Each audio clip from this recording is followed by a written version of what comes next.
Now, what's more exciting, I have this thesis. Over the past 4 decades, in fact, China has achieved something remarkable in human history. Virtually, with every 10 years or a bit more, say 14, 15 years, China has realized one industrial revolution. China missed the first two industrial revolutions due to historical reasons. But beginning from the 1970s, China began to catch up. So if you look at the 1970s, 1980s, and early 1990s, in these 15, 17 years, China realized first industrial revolution. China became the world's largest producer and trader in textiles with cottage industries. So by 1995, China said goodbye to shortage economy. We could supply virtually everything, maybe less good quality, but the old rationing system, you have to use coupons to buy whatever goods, it's over, it's done. Yeah. Now, China began to embrace second industrial revolution, roughly from early 1992 to 2010. It includes power industry, manufacturing industry, petrochemical industry, and infrastructure. And this is important. By the year 2010, China became the world's largest manufacturing power, larger than United States. Today, its manufacturing capacity is the combination of the US, Germany, and Japan, with the kind of range of products China can produce.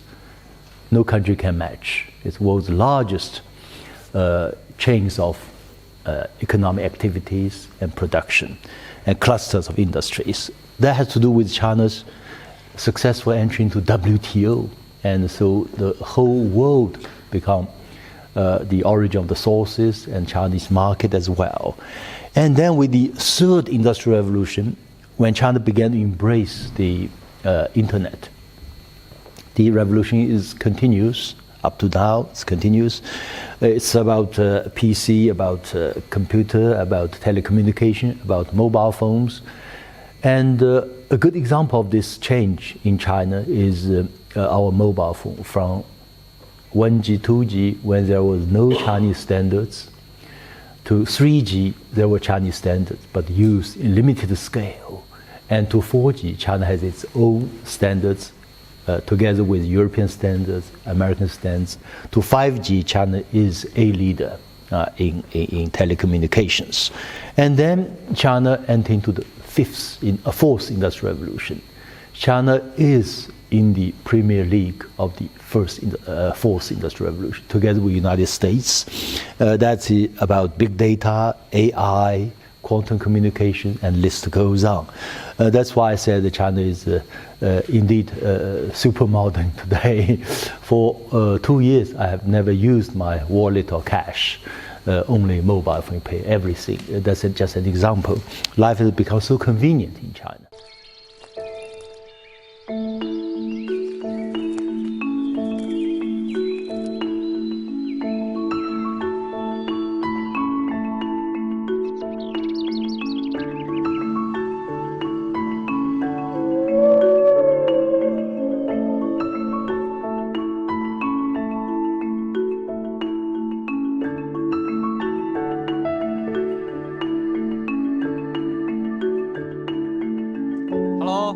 Look at what I found.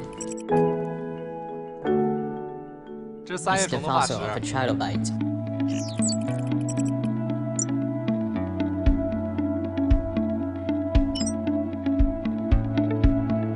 爷爷，你的生鲜到了。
谢谢，你想爷爷了吗？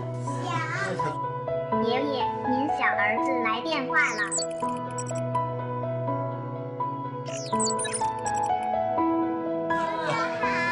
爸，生日快乐！我有个惊喜要给你们。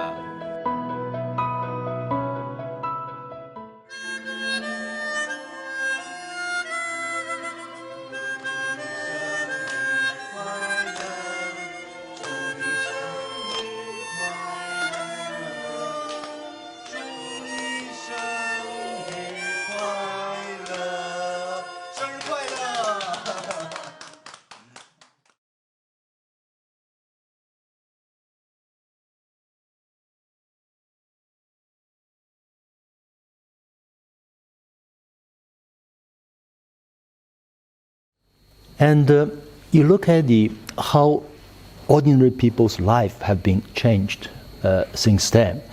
I drew this table from the study of Edward Wolff, a professor from New York University, economist.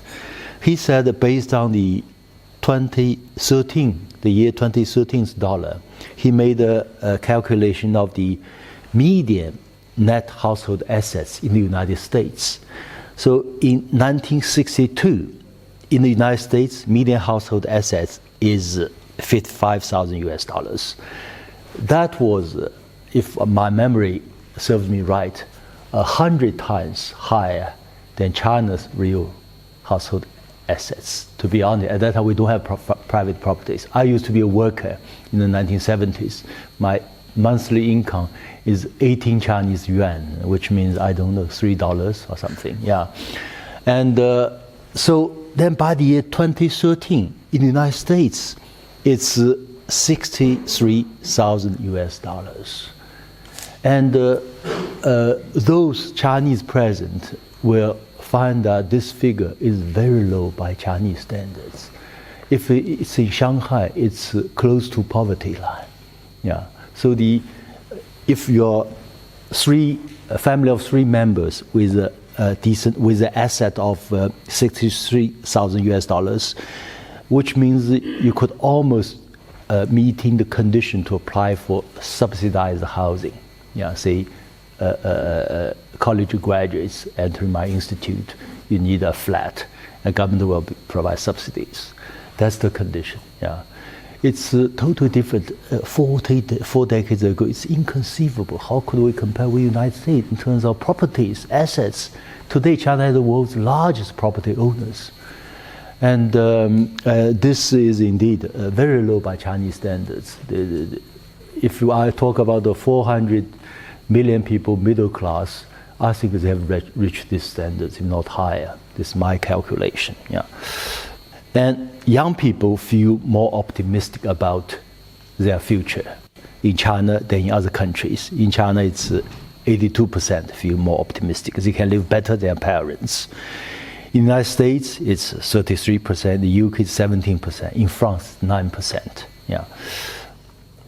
Question is whether your company wants to leave China or not for other countries. So 87%. By a few months ago, still think they will stay in China. In part because China has the most comprehensive range of clusters and world's largest consumer market and invest market. You can't find similar markets elsewhere.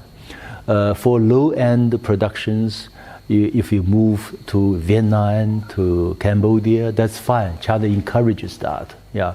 But for medium and high-end products, I don't think they have very many choices other than China. So this is what I call win-win actually for both sides, for China and for the West, for China and US companies.